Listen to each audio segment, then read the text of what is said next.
Tengan todos muy buenos días. Hoy es jueves 8. Como todos los días, le doy gracias a Dios porque me permite estar con todos ustedes. A ustedes gracias siempre por la sintonía con la que acompañan el programa. Dios los bendiga a todos. Con esta bendición empezamos nuestro programa el día de hoy. Y vamos a empezar hablando de un informe que se presenta en Naciones Unidas. El programa de alimentos de la Organización de Naciones Unidas señala que la situación de Venezuela es catastrófica. Esto lo dice el director ejecutivo del Programa Mundial de Alimentos de Naciones Unidas y subraya que la situación de Venezuela es catastrófica. Abro comillas, dice: estamos haciendo todo lo que podemos en una situación delicada, cierra comillas. Esto en un coloquio celebrado en la Casa de las Américas en Madrid. Precisa que el programa no puede actuar en el país, en Venezuela, si el gobierno no lo autoriza, y anuncia que viajará a Colombia para hablar con los dirigentes sobre el tema de los refugiados de Venezuela que cruzan la frontera entre ambas naciones. Vale decir que está firmando el director ejecutivo del Programa Mundial de Alimentos de Naciones Unidas. Bueno, uno, está diciendo que la situación de Venezuela es catastrófica. Dos, que ellos quieren ayudar, pero no pueden actuar si el gobierno de Nicolás Maduro no los autoriza. Señala por demás que están comprometidos en la participación, que solo esperan que Venezuela abra la compuerta de la participación para que ellos puedan ingresar. Y señala que han enviado mensajes, han esperado y están esperando respuestas por parte del gobierno, porque entienden, de conformidad con la valoración interna y del manejo estadístico que manejan, que la situación es cada día peor. Dice, por cierto, que si de alguna manera habría que comparar lo que sucede en Venezuela, dice, habría que compararlo con Corea del Norte, que tiene una situación de hambre como la que tiene Venezuela, y los gobiernos financian su permanencia, sus esquemas de seguridad, de represión, precisamente quitándole el presupuesto que debe ir al pueblo en líneas generales para que no sea víctima de este tema de estar con hambre. Bueno, esto por demás nos pone a nosotros en una reflexión seria e inmediata. Porque estamos hablando del Programa Nacional de Alimentación de Naciones Unidas, que está señalando que la situación de Venezuela es catastrófica. Ahí no existen palabras de oposición, sino existen palabras que dibujan una realidad. Esa realidad, por cierto, nos debe a nosotros obligar también a actuar para pedir condiciones de vida. Aquí no es tanto pedir condiciones electorales de un proceso que se hace inocuo frente a la gravedad que tiene Venezuela, frente a la gravedad del padecimiento de las personas por falta de medicamentos, de alimentos, no tener cómo alimentar los hijos, ¿verdad? Entonces aquí lo que hay que organizarse para reivindicar el derecho que tengo a la alimentación en abundancia, el derecho que tengo a la salud, el derecho que tengo a la participación, el derecho que tengo a la calidad de vida, el derecho que tengo a un salario que dignifique, el derecho que tengo a decirle al gobierno que tiene que parar las políticas hiperinflacionarias que buscan el propósito de empobrecer a los venezolanos. Este cuadro que está diciendo Naciones Unidas pesa sobre los venezolanos, hace más obvio el hecho de que en Venezuela no existen condiciones para ir a ningún proceso de carácter electoral. Y debe constituirse, y los frentes que tienen que constituirse es precisamente para exigir del gobierno retroceda en primera instancia en algunas políticas que va desarrollando. Aquí me voy a detener un momento, porque todo el mundo habla de la salida y es correcto, esto se acaba cuando salgamos de esta asamblea ilegal constituyente y se imponga una nueva Asamblea Nacional Constituyente, legal y legítima. Pero la lucha política, partiendo del hecho de que la sociedad opositora democrática es mayoría, ampliamente mayoría, pues debemos actuar y articularnos para que el gobierno retroceda en alguna de sus políticas. Por ejemplo, en Venezuela existen 2.000 laboratorios que pueden producir el 70% de la medicina que necesita el país, de la medicina genérica. Bueno, esa tiene que ser un estandarte de la lucha. Movilizarnos para obligar al gobierno a entregarle los dineros para los insumos para que puedan producir esos medicamentos. Y es así entonces como en ejercicio de nuestros derechos, en el ejercicio del reclamo en el cumplimiento de nuestros derechos, vamos haciendo que el gobierno retroceda en tiempo presente, actual, porque si nosotros seguimos de elección en elección, pues el gobierno entre una elección y otra, pues sigue campeando. Y el gobierno lo que quiere es que la gente se vaya de Venezuela. El gobierno lo que quiere es que la gente se vaya de Venezuela. Y nosotros tenemos que articular una lucha, uno, para que el venezolano no se vaya, porque hay que luchar es aquí, no hay que huir del problema, es aquí donde tenemos que quedarnos para plantarle cara al gobierno de Maduro y no plantarle cara al gobierno de Perú o de Colombia, de Brasil, de Argentina, de Paraguay, de que nos vengan a ayudar en esos países. No, es aquí donde tenemos que plantar cara para exigir el cumplimiento de nuestros derechos constitucionales. Si se articula una política de presión sobre las reivindicaciones más inmediatas del venezolano, es una de las maneras como podemos hacer retroceder al gobierno en su empeño del genocidio selectivo que se viene aplicando en Venezuela. Y créame lo siguiente, que el director general de Naciones Unidas para los programas de alimentación esté señalando que lo de Venezuela es catastrófico, es porque así lo es. Vamos al corte. Otro informe que tenemos que valorar en su justa dimensión es el del Alto Comisionado de Derechos Humanos, que ayer también se pronunció señalando: en Venezuela no se cumplen las mínimas condiciones para unas elecciones libres. Y señala: estoy seriamente preocupado porque en este contexto no se cumplen de ninguna manera las condiciones mínimas para unas elecciones creíbles y libres. Dice por demás que en Venezuela no existe separación de poderes. Eso ya está suficientemente debatido a nivel internacional y nacional. Habla de que la malnutrición se incrementó dramáticamente en el país y afecta a niños y ancianos. Dice, todos estos informes son creíbles.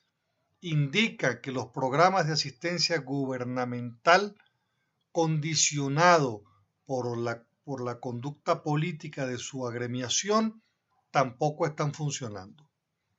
El éxodo es alarmante, lo cual indica que la situación de violación de derechos humanos en Venezuela es cada día más complejo. Dice que van a considerar nuevamente el hecho de tratar de enviar representación de derechos humanos a Venezuela. Lo cierto es que también nosotros tenemos que decir que el caso venezolano es un caso ya conocido en el mundo. En el mundo ya se sabe que aquí no hay democracia, se sabe la circunstancia de los venezolanos desde el punto de vista del deterioro físico, de la pérdida de peso, del drama de muertes por falta de medicamento. Eso es un genocidio selectivo, la crisis de hambre. Estamos en las primeras estadísticas en estas materias, de tal manera que lo que cabe preguntar es hasta dónde llega Venezuela y la comunidad internacional con tantos informes. Sí, o sea, todo el mundo sabe ya lo que está pasando en Venezuela, sabe que la situación es dramática, el mundo se llenará de venezolanos, pero nadie dice todavía nada de qué es lo que se va a hacer con el caso de Venezuela, y con el caso de Venezuela hay que hacer algo de forma definitiva. ¿Puede entonces un hombre al estilo Hitler llegar, montarse, acabar con el país, doblegar a la pobreza y a la miseria a los venezolanos para mantenerse en el poder, negarle los derechos y las condiciones mínimas de vida también a los venezolanos? Y esto pasa, entre otras cosas, porque la Fuerza Armada se extranjerizó. Ese es el otro problema. La Fuerza Armada se extranjerizó. Una cosa que todos estos generales, hoy, mañana o pasado mañana, hay que preguntarles es qué pasó con Guyana, la Guyana zona de reclamación que estamos perdiendo. Todos ellos son responsables. En el gobierno militar, y menos mal, y con eso se acaban los gobiernos militares en Latinoamérica y en Venezuela, en los gobiernos militares perdimos parte del territorio de Venezuela, porque no cumplieron con la labor que tenían que cumplir. Así de sencillo. Sobre un discurso antiimperialista, un discurso fatuo, mentiroso, engañoso sobre el antiimperialismo. Porque como ustedes ven, todos los enchufados, todos los militares corren para Estados Unidos. El discurso es tan fatuo y mentiroso que PDVSA reduce, fíjese usted lo que pasa, PDVSA reduce en un 15% la exportación de petróleo a Estados Unidos, ¿no? Reduce la exportación a Estados Unidos porque tiene que cumplirle a China, pero incrementa desde Estados Unidos la importación de combustible, y eso es lo que refleja el 2017. Datos certificados por la Agencia de Información de Energía correspondiente al 2017 indica que las exportaciones de Venezuela hacia Estados Unidos durante el año pasado alcanzaron el nivel más bajo en 32 años. El más bajo en 32 años. Cayeron a 674.000 barriles por día, volumen que representa un 39% de lo que se exportaba cuando se inició esta mal llamada revolución bolivariana. Indica una disminución de 122.000 barriles, un 15% en relación al 2016. Señala además las cifras de la Agencia Internacional de Energía que para diciembre los despachos de petróleo de Venezuela registraron el nivel más bajo desde el 2003, colocándose en 513.000 barriles por día.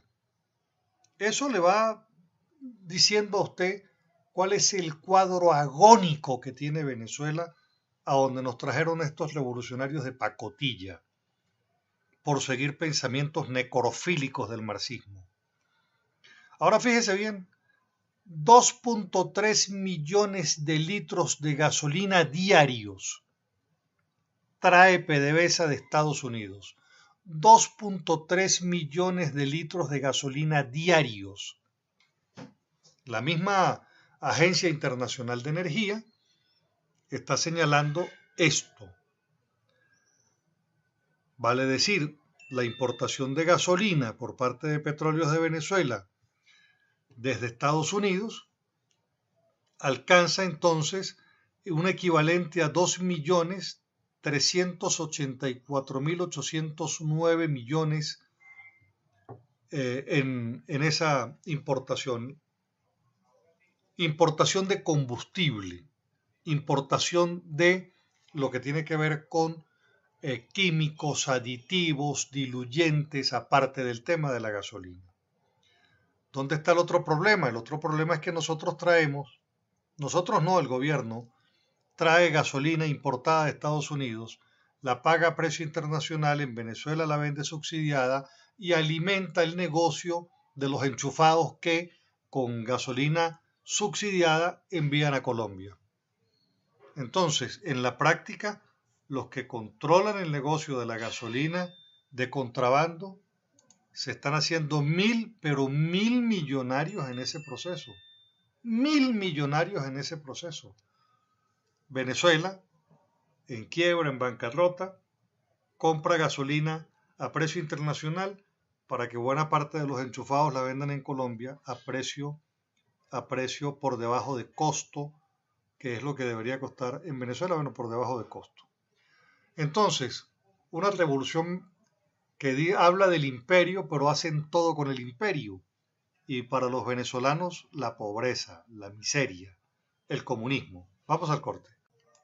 En una página especializada que se llama Proeconomía, han hecho un trabajo sobre el tema del consumo en Venezuela, precisamente para señalar, para indicar, y por eso lo traigo a la mesa de su análisis, para señalar que históricamente la sociedad venezolana siempre fue dada al consumo. En los mejores tiempos se comparaba a la sociedad venezolana con la sociedad estadounidense en términos de comportamiento de compra. Dice el informe, consumíamos más de todo. Los carros se cambiaban con cierta regularidad. Hay quienes tenían mejores ingresos, compraban más de una casa. Los docentes cuando salían jubilados tenían la posibilidad de comprar una casa para tener un ingreso adicional a su jubilación. Se bebía cualquier bebida, desde whisky, ron, cualquier bebida era normal. Se compraban boletos aéreos con anticipación, se viajaba a Margarita, se salía de vacaciones. Venezuela era una sucursal del consumo. Las mejores tiendas y marcas existieron en Venezuela, de ropas, de carros, de motos, para de contar. Zapatos, electrodomésticos, teléfonos celulares.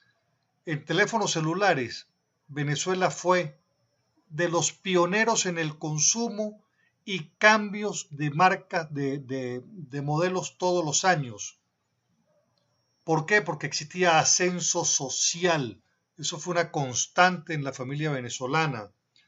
Todo eso se fue, por supuesto, mediatizando, se fue paralizando, acabando, hasta que hoy nada de lo que ayer se hacía, hoy se puede hacer. Entonces, hoy obviamente vivimos en la sociedad de la escasez, la Venezuela donde nada funciona, ni los servicios públicos ni los privados funcionan derivados de este tema de la escasez. Y quiero decirles que este análisis que se hace en Proeconomía viene a la mesa de su análisis de forma perfecta, porque lo que no dice la página es que el marxismo, una de las cosas que radica de la sociedad es el consumo. Y eso es exactamente lo que ha hecho con los venezolanos. Erradicó todo tipo de consumo.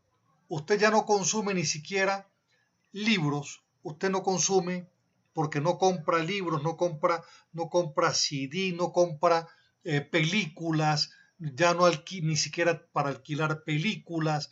Vale decir, un proceso de disminución en el consumo. Los restaurantes van cerrando, ya no hay carros nuevos, lo que hizo es puro carro viejo, no llegan los repuestos, llega el repuesto chino de mala calidad para que entonces los carros sigan la tendencia cubana de ir separando, y de esa manera entonces, acabando con el capitalismo, acabaron con la forma como el venezolano vivía, la forma como el venezolano vivía. Por eso es que el venezolano tiene la creencia de que no puede estar peor en otro lado de como está hoy en Venezuela. Yo quiero decirles que es todo lo contrario. Hoy se está mal en Venezuela, muy mal, pero usted sale de Venezuela y va a estar peor, porque la condición de vida, la condición urbana que usted puede tener en un barrio del Táchira de Venezuela es siempre superior al barrio que se va a conseguir en otro país. De tal manera entonces que este tema del consumo, pues bueno, se vino abajo, el venezolano dejó de consumir, dejó de consumir incluso la canasta básica de alimentos, de medicinas. Antes era normal que usted tuviese en su despensa Alka-Seltzer, Atamel, medicamentos. Cuando se iba al médico, el médico siempre decía, ¿usted qué tiene allá? ¿Usted tendrá esto o esto? Y entonces antes de empezar a dar los récipes, bueno, nosotros tenemos la obligación patriótica, venezolana, moral, de regresar a la normalidad en Venezuela, refundando el Estado republicano, un modelo civil, donde el modelo de consumo esté actualizado con las tendencias mundiales y con sus potencialidades. En la medida que se va resolviendo la penuria en la alimentación y medicinas, el venezolano y el Estado venezolano debe estar en capacidad de crear los incentivos para generar el aprovechamiento general de la capacidad agrícola, industrial, promover emprendimiento, innovación a gran escala, fomentar el desarrollo del talento y las vocaciones, sumar voluntades como sea posible para la opción de ese desarrollo balanceado que necesitamos en todas las áreas. Así es como lo vamos a hacer. El sector privado tiene igual que asumir su compromiso en el proceso de la reconstrucción del país, pivoteado por el esfuerzo de empresarios, trabajadores, que entienda que el valor del consumo en el mundo está cambiando. Hay consenso sobre la necesidad de evitar el agotamiento de los recursos naturales, y por eso se habla ahora del desarrollo ecológico, pero se habla también del límite al desarrollo. Pero en lo que no podemos vivir es en la escasez. En la escasez no podemos vivir, tenemos que vivir en el confort. No se trata del dilema de ser rico, se trata del confort, se trata de vivir, no de tener penurias viviendo. Bueno, Dios los bendiga. Regáleme usted a mí también su bendición. Nos encontramos mañana con el inmenso favor de Dios. Me despido con este pensamiento. La más larga caminata comienza con un paso. La más larga caminata comienza con un paso. Los quiero mucho. Nos encontramos mañana. Gracias.